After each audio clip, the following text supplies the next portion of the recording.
Hi, my name is Tim Lee. I'm the Executive Director for the Texas Retired Teachers Association. Thanks for joining us on TRTATV. Today I have with me Bill Barnes, he's our State Legislative Coordinator, and Ronnie Jung, who is our pensions consultant. Well, gentlemen, it's the end of the legislative session. It's finally over. 140 days have gone, and so now we have to talk about what happened. And of course, all of our members want to know what's occurred. So let's start, Bill. Our general overview, we came into this session hoping to get some money for our health insurance program, and the good news is what? Tim, we did. The legislative committee made that a top priority to address the health care issue, and I think we came out very well on that issue. The House and the Senate have, as you know, have appropriated, recommended appropriations for the shortfall. It doesn't solve the problem of health care costs, but it does address it, and we're very grateful and very satisfied that we were able to get that accomplished. So, Ronnie, in total, about how much money are we going to see coming to our health care program? The supplemental appropriation, the extra money was $768 million. So we normally get around $600 million, so we actually got more than double the normal appropriations. Now, the difference between the appropriations that we normally get and the shortfall money that we are getting this time, it doesn't necessarily all blend. It didn't raise the base contribution. A lot of our members know that we get 1% of the aggregate teacher payroll to support our health insurance program, which is part of our problem. But this is an emergency or a supplemental appropriation, but it didn't go into the base appropriation. Right. So that means we will have enough money based on projections to pay all the bills for next year. But when we go into the next session, we're going to be starting with only the 1% funding, or $600 million. So we're going to have to make up the same supplemental amount plus an additional amount for growing membership and growing costs. And it's hard to imagine how much I think the health insurance really costs everybody as an aggregate cost. But let's talk about individual costs for a second, Bill. Part of the goal was to protect retiree premiums. And with the supplemental appropriation, are our members going to see a premium increase in their health insurance costs? Don't think so, Tim. The premium, the intent of the legislature was to protect that and not have our premiums go up for both years of the biennium. And I think that's really good for retirees. So we're not expecting any premium increases.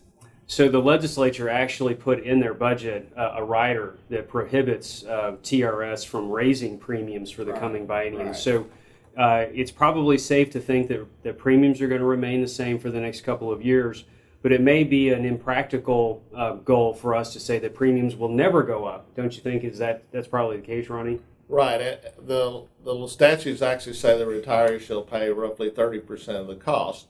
And we're close to 30% right now, so as time goes on and costs go up, it's very likely that the retirees will have to pay some increase. Hopefully it won't be significant over time, but since there have been no increases over 10 years, it's very likely in a couple of years there will be increases. So we've talked a little bit about the cost of health insurance. I know that on the table, as we came into this legislative session, were a number of recommendations that TRS was making that would have probably changed the benefits considerably for our retirees. We had some conversations about that, especially in the Senate. We may talk about some more of that as we go through this discussion. But generally speaking, it sounds like the benefits are going to remain the same, and that the chairman of the Appropriations Committee, John Otto, was particularly strong of the opinion that by appropriating the $768 million, he sort of wanted to stay status quo, keep the TRS-Care program just like it is, not make any major changes. You had a subcommittee, an education subcommittee, that kind of broke that issue down. A gentleman by the name of Trent Ashby was the subcommittee chairman. I know our members are just wonderful at follow-up. Bill, if you're recommending follow-up communication, do you think that it would be particularly good for our members to, if one of their legislators serves on House Appropriations or serves in the subcommittee, that they would send a letter during the interim saying thank you? Absolutely, Tim. Especially to Chairman Otto, if he is your representative, they definitely need to make that phone call or that personal letter to Representative Ashby. Without those two, this may not have happened at all. I visited all of those members on the subcommittee to thank them personally. I know they get a lot of people that are griping about different things, but this is a golden opportunity for our members to really show their appreciation to those people on that committee. Yeah, I think that when you're involved in the legislative activity, certainly there's a lot of work that goes into the 140 days, but it's the 18 months after session during the interim where most of the work is done in trying to build those relationships and communicate to members what's going on. So I think it's important to do that follow-up, and I think that you're right about that, Bill. Well, Ronnie, let's talk about the Senate for a second, because I know the Senate had a little bit of a different view. Now, ultimately, Bill, I know your senator, chair of the Senate Finance Committee, Jane Nelson, ultimately made the announcement actually the day that the Retired Teachers Association had our rally day, that they also supported fully funding the shortfall so that we could kind of get some more time to figure this out. But as we negotiated with folks on the Senate side, particularly the chair of the State Affairs Committee, Ronnie, Joan Huffman, was really interested in some of the other alternatives that were being talked about. And she focused in on a couple of those, one of which was mandatory Medicare Advantage. And there's some cost savings with that. Do you remember, if we were to pursue mandatory Medicare Advantage in the future, how much potential cost savings may have been generated from that one concept? Well, the conversations with the Senate were a little trickier because we didn't have a lot of information in detail. We heard numbers like $100 million, but we really believe that some of that $100 million was actually premium increases. It's like $120 million maybe for the biennium, but then there was $20 or $30 million in premium. So there are some savings, but we had a lot of issues with detail on who would be in fact impacted and whether Medicare Advantage was really being taken in various locations. So we didn't really have a good opportunity to explore the options because we didn't have a lot of detailed information. So that made it tricky. The other part I looked at was the accountable care organizations for people under 65. And obviously the people that are under 65 have a significantly higher cost to the care fund because Medicare doesn't pay for prescription drugs and doesn't pay 80% of the hospital and doctor bills. So those were two items on the table. I think we as a group were very open to exploring some of them, but we never really got the opportunity to see any of the detail, and it was kind of the discussion abruptly ended with the idea there'd be an interim committee looking at it. So that'll be our opportunity to really give input. Yeah, those are great points. I think, Bill, when Ronnie talks about Medicare Advantage, there are a lot of folks that have joined the TRS-Care Medicare Advantage, and they love it. They think it's a great program. There are some other folks that have joined it, and sometimes they find out while the program sounds like it's a good thing, it's the provider network in their area that may not necessarily understand that our Medicare Advantage program with the teacher retirement system is different than some other Medicare Advantage programs. And there are literally dozens of other Medicare Advantage programs in the market. And so I think that part of what we have to do, as Ronnie has said, is we really need to study these options so that we can go back to the next legislative session and say, look, we've got $1 billion shortfall here. Where can we come to some resolution on some areas that may improve this program? I think that a lot of our members that like the Medicare Advantage probably would suggest that it's a good alternative. But then again, if their doctors are not participating in the program, it's hard to accept that as a real option for people to enroll in. Tell us some about how some of the members communicate with us so that we know how to communicate back to the members of the legislature about these kinds of issues. Tim, I have heard from both sides of the issue. Those that are extremely happy with their Medicare Advantage. Their doctors take it, and it's great. They really like it. And then I've heard from those that say, my doctor isn't going to take it, or the area, or even worse than that, maybe their doctor decided not to take it in the middle of the stream, so to speak, and I think that we've always, TRTA has always said we want to be a part of the solution, not a part of the problem. So when we hear those concerns, we need to address those concerns with TRS, and we have that a line of communication with them to help them understand this. And this is just the market. This is just the way the market runs.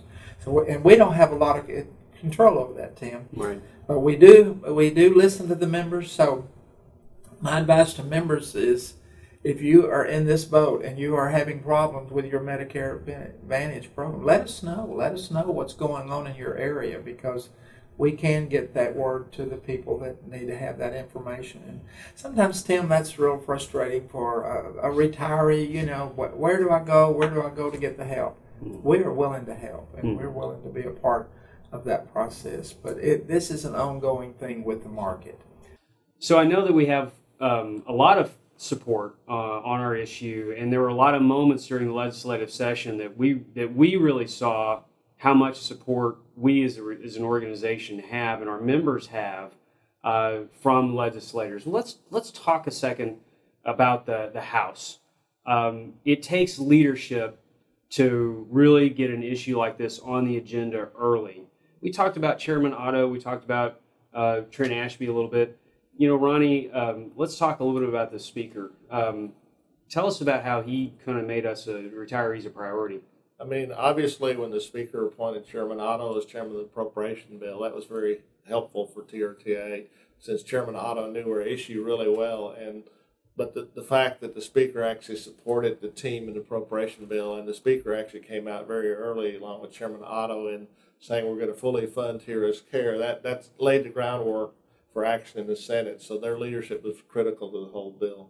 Well, the bottom line, I think, on the whole issue is that we have a lot of friends in the legislature. And it didn't happen overnight. Our members work hard from one legislative session all the way through the interim to the next legislative session. And that's probably the end message for our members right now on health insurance, is that work is not going to stop. And we've got a major project coming up during the interim, which we're going to talk about in just a second. But bottom line, for this session on healthcare, $768 million will help plug a hole so our retiree premiums are going to remain the same. Our benefits are not expected to change, and we have a lot of goodwill in the Texas legislature thanks to our members doing a lot of work to build up that goodwill. And I know that the moment during our rally day when we were standing, I was standing down on the Senate floor. I know you were standing down there with me, and we looked up and we saw all of our members just filling every chair around the gallery. There were a number of rules that were broken, but it was allowed because the lieutenant governor made a point of saying that his wife is a retired teacher. He understands what we deal with, and he allowed some breaks in the typical decorum to have senators recognize our members. And that wasn't just a show. I think there's a lot of that tremendous goodwill that exists, and it's going to be that sort of effort that senators, legislators are going to remember. And I agree with you that it is vital that our members send those letters of thank you. They invite legislators to come to their local units during the interim, that our members show up at those local units and they express gratitude for the $768 million that's going to be used to help fund our health insurance program. So it's a great end to that part of our legislative agenda, but there's still other parts here that we need to talk about. So from us, the legislative team here, we do want to say thank you to all of our members for the work that you did to help solve health insurance for this biennium. And now we're going to start talking about some other issues as well. Okay, so let's switch now from healthcare discussion to pension benefit discussion. Big topic for our members, of course. We did get a raise last session for about 200,000 folks, first raise in 12 years. There are another 100,000+ folks that didn't get the increase, and we came into this session knowing a few things more than what we may have anticipated. So, Ronnie, let's kind of start from the beginning and talk about the earnings for the retirement system and how they did last year. When we went into the session, the last fiscal year, the teacher retirement system earned over $19 billion. They have to earn 8% just to meet their actuarial assumptions. So they had a huge income above that amount. They also booked some liabilities for increased mortality assumption, knowing their members are living longer, so they ate up part of the gain. But going into the session, we knew they had a good year, but we still knew we were close to the 30-year funding period. And we knew we wouldn't get an update until February 28th when the legislature gets new numbers. And that was the basis for all the bills. So when the numbers came out first part of March, it was still clear there were some benefits that could be enhanced. There were options such as a 13th check for everybody. We knew there could be some cost of living adjustments made, but we didn't know how far it could go, whether it could get to current or how far it would go. So, but we wouldn't know any of that information until there were bills filed and there were actuarial fiscal notes done to it. So that was kind of the lay of the land when we went in. We knew this was an opportunity. I also believe, though, that the opportunity was short-lived, because we know that the market at some point is not going to keep going up. It's going to go down. We also know that TRS is doing experience days. So this session really was somewhat opportunistic to help give more of our members a benefit increase. Yeah. So it's a lot of money for us to think about. So just keeping in mind that our pension fund alone is a total of about $130 billion plus dollars. And in 1 year, TRS earned over $19 billion in their investments. So great job by the TRS investment team. They always do a good job, but they had an exceptionally good year this year. And we were coming into this legislative session, and Bill, I know it's actually state statutory requirement that TRS does what we call the February 28th valuation. And that's the snapshot that the legislature uses to make decisions about how are they going to respond to legislation that may affect the pension system. And prior to that, we had some members introduce bills, and Ronnie mentioned some of the concepts that were introduced. But can you tell us a little bit about some of the bills that were introduced? We had some bills introduced after that information came in that would allow for up to a 13 check for everyone. There was a bill introduced to allow for like a CPI catch-up for those people that didn't get the CPI last time.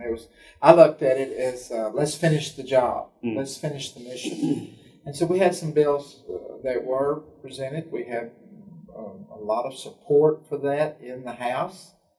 And Tim, to be perfectly honest, the chairman of the Pensions Committee and those bills weren't heard for the last of the session.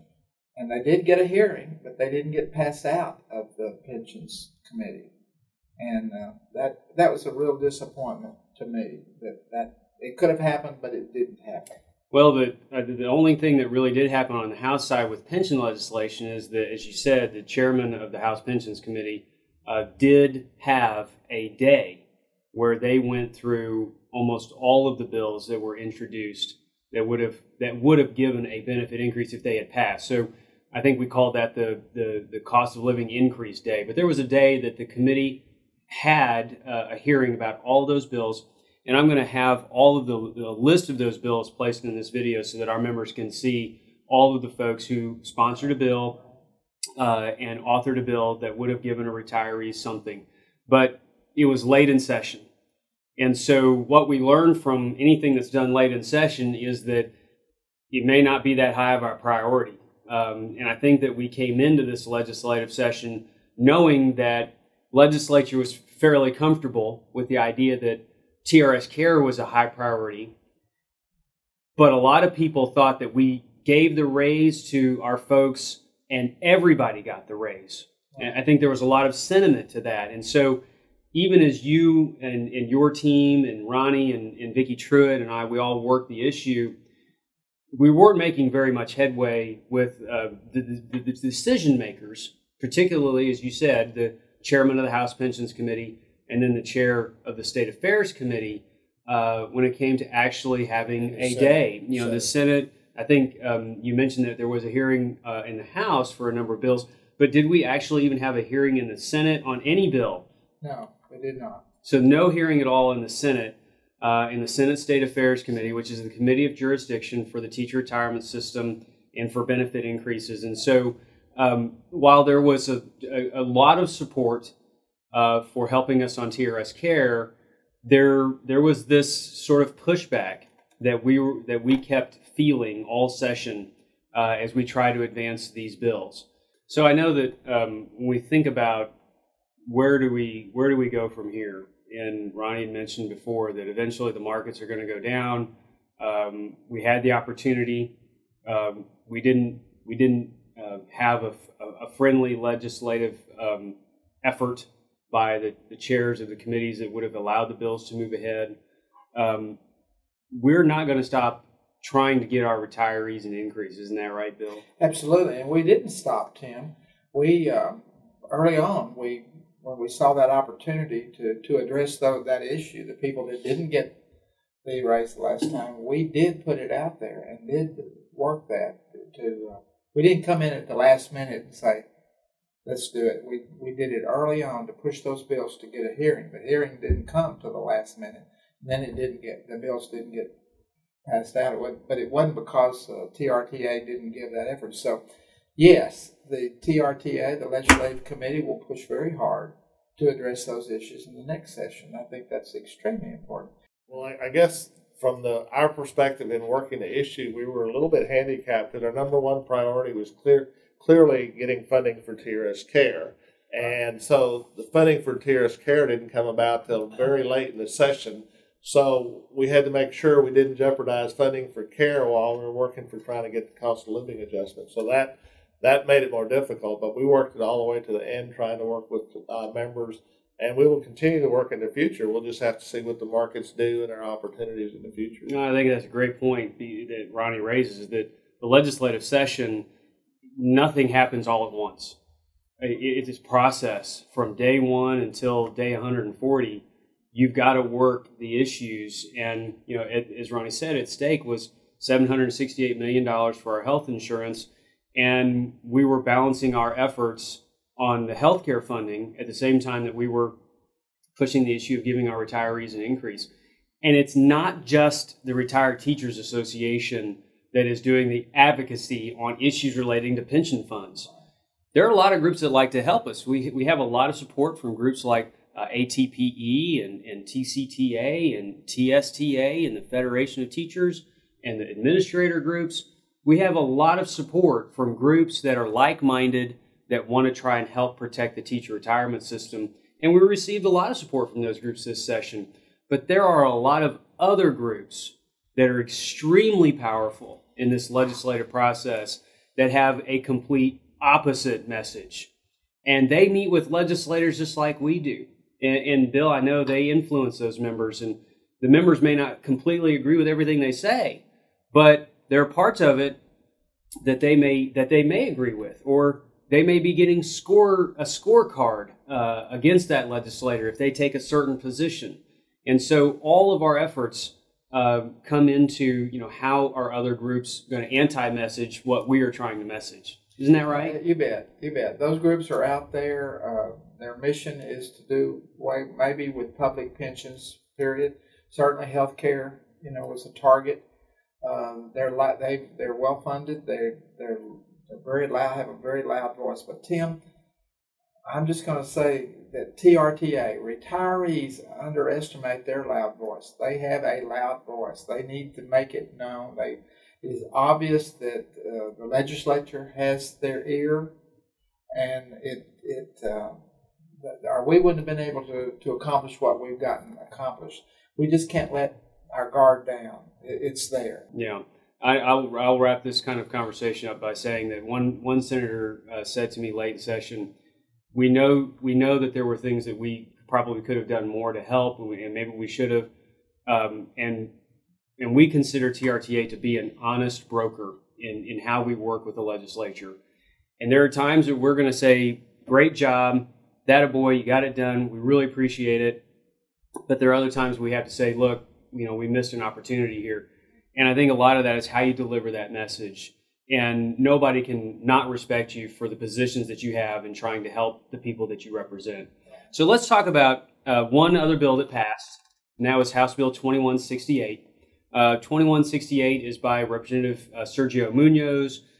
This is one of those bills that started locally. A number of retirees were saying that maybe because of some bank situations, some issues with the money being just filtered through direct deposit, the teacher retirement system pays an annuity for 1 month when the month is over on the first day of the following month. Sometimes the first day of the following month falls on a weekend or a holiday, and it could be several days before retirees actually see their annuity payments fund into their bank account. And so Representative Munoz filed a bill, and Ronnie, the bill technically does what? Basically, it requires teacher retirement system to pay the members on the last working day of the month instead of the first working day of the next month. So basically means that our retirees will get their money at least a day earlier, or some months it's 3 or 4 days earlier. For example, this calendar year, December 31st is on a Thursday. So when this bill goes into effect, our members will actually get their check on Thursday, December 31st. Without this bill, the first was a Friday, which was a holiday. Second and third were weekend. They would not have got their check till the 4th. So there was a 5-day lag. So this bill gives everybody their money a little bit earlier. In some months it's a day or two, so it could be 4 or 5 days. So that's a great bill for a lot of our retirees who, unfortunately, our retirees don't get Social Security. Our retirements, as Ronnie said earlier, the average retirement is $2,000 a month or less. And so some of our folks, want to see their annuity get funded on the first day possible. And so waiting, several days into the following month could have created some problems with them being able to meet the expectations that they have. Isn't that right, Bill? Absolutely. I know some retirees, Tim, whose pensions are not wonderful, not large amounts, but they really do. They want their money in their bank accounts to pay their bills on time, and some of them have told me that if they don't pay those bills on time, there's a penalty in there, which costs them more money in the long haul. So I think when you look at it like that, it really helps a segment of the population that really needs that kind of help, and it really doesn't cost any more to do that. And I'm glad that was able to happen. And the neat thing about it, if there is, the representative heard from local constituents that said this was a problem for me. And so, again, I just want to reinforce how important it is for our members to talk to their legislators on key issues that impact them. Yeah. I know that this is actually going to mean that retirees will, in the time span of a 12-month period, Ronnie, they're actually going to get 13 annuity payments. It's not a 13th check. It's still money they were owed. It's not like it was an increase in benefit.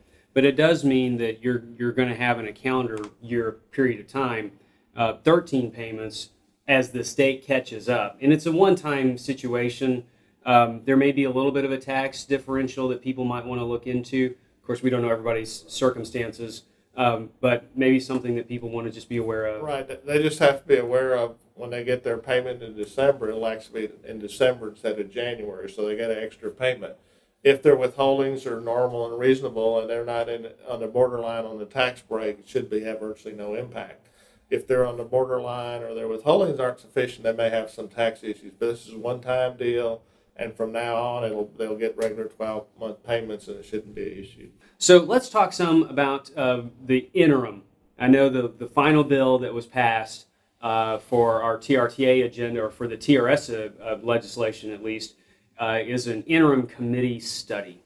And so we have a new committee that will meet for the next 18 months. I'm not sure exactly how often they're going to meet, but if I remember Chair Huffman saying during the legislative session, it's not going to be a one-day meeting where we just come together one time in the Capitol and we just say all the things everybody wants to hear.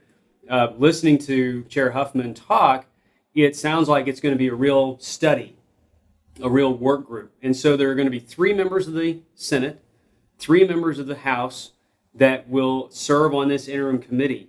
And tell us a little bit about, what TRTA's activity, role, how do we see that? What are you thinking about the interim here, Bill? Tim, I think it's a good bill. I think Senator Huffman was right on target for having this interim study done on healthcare solutions. We have asked from the very beginning that we wanted to be a part of that conversation, that we are the clients that are impacted by this, and we want to be a part of the solution. So I'll just say that up front. I'm really glad. I think if it's a real study, they'll go around the state in groups, hear from the stakeholders of how this can be fixed. There's different elements. You've got that group that, or in my case, Medicare age with TRS-Care as a supplement. Then you've got the pre-Medicare age. You've got active insurance that's got to be addressed. It's a huge concern for this state and how they're going to address these issues. So, in my opinion, it is extremely important for our members and for all retirees, that actives too, to have their input into that process, so that at the end of the day, when all the decisions are made, they have all the information and the impact that's going to happen. So I look forward to seeing how that's going to develop. I agree. I think that there was a lot of discussion during session about how it may occur and when the sessions will start. There was some conversation early that was suggesting that they may have groups, which is not uncommon for the legislature to do it on interim committee, to go around the state.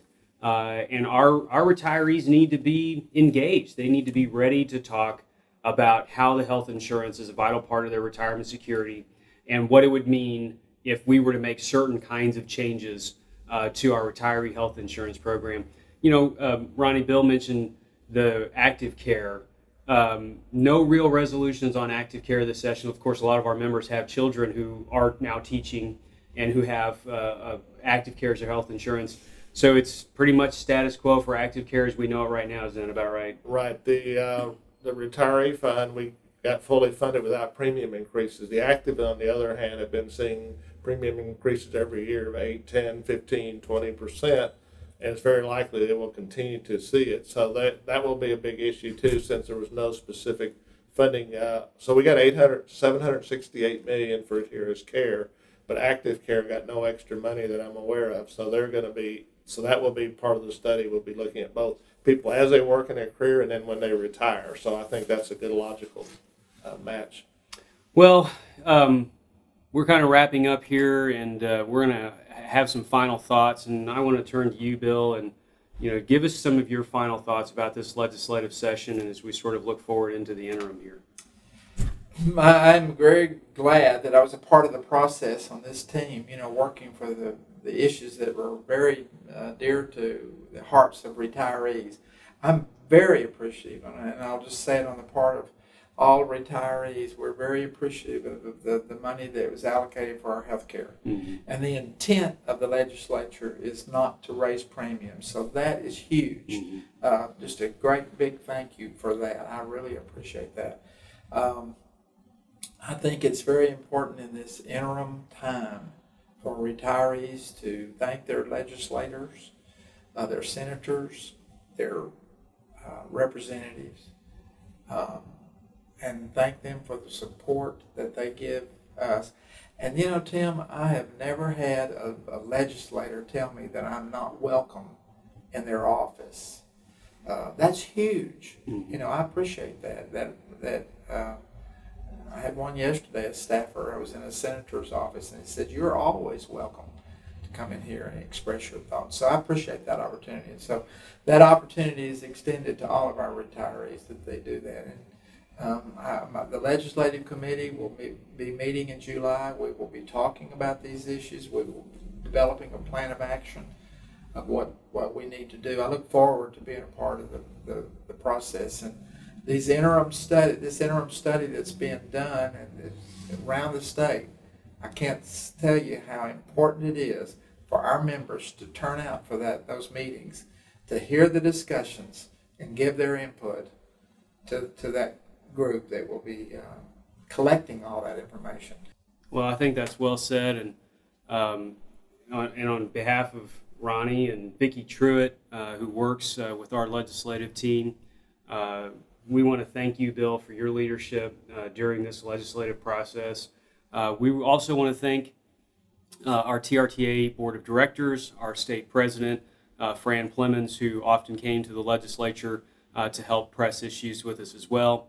And we want to thank our members for all of the work that you have put into helping us with this 140 days of legislative session. There is so much more work that needs to be done. But you're helping us get the results that we need to get. We're not going to win every issue in every legislative session, but we will come back and be ready to fight for you in the next legislative session. Until then, we have a lot of work to do. We really appreciate you following us on Facebook and on Twitter. We know that you're watching our YouTube channel. This is something that we're going to continue for the interim. And we are going to get to more of your questions. We've already received our first batch of questions from members asking what they would like to know more about through our TRTA-TV channel. Keep those coming, and we're going to have a series of those starting soon. Again, thank you so much for all of your work and support. Have a great day.